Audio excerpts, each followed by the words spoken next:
வணக்கங்க. இன்றைக்கி மொட்டை மாடியில் வந்து நீட்டு வத்தல், மைசூர் மல்லியில் நீட்டு வத்தல் போட்டிருக்கோம். ரொம்ப நாள் கழித்து நீட்டு வத்தல் இன்றைக்கி ட்ரை பண்ணிகிட்ருக்கோம். நெக்ஸ்ட்டு நேற்று வந்து வேப்பம்பூ கில்லு வத்தல் போட்டோம். இன்றைக்கி செகண்ட் டே காஞ்சிட்ருக்கு. ஆனால் ரொம்ப ஒன்றும் கசப்பு வந்து தெரியலைங்க. ஒரு சிறு கசப்பு இருக்க தான் தெரியுது, இருந்தாலும் சாப்பிட முடியாத அளவுக்கு கிடையாது. சரி, அட்லீஸ்ட் அந்த ஒரு வேப்பம்பூவோட கசப்பு உள்ளுக்குள்ளே போகுது இல்லையா, பரவாயில்ல, நல்லாவே இருக்குது. கஸ்டமர் வாங்கிட்டு நல்லா இருக்குன்னு தான் சொன்னாங்க. முழுக்க முழுக்க ஆர்கானிக்.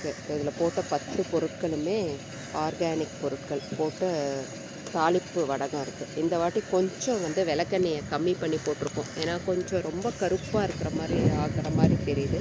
அதனால் விளக்கெண்ணெயை கொஞ்சம் கம்மி பண்ணிவிட்டு பிடிச்சிருக்கோம். கிட்டத்தட்ட இது 10 டேஸாக காஞ்சிட்ருக்கு. இன்னும் ஒரு 5 டேஸ் காஞ்சிச்சுன்னா இது ரெடியாக யூஸ் பண்ணலாங்க.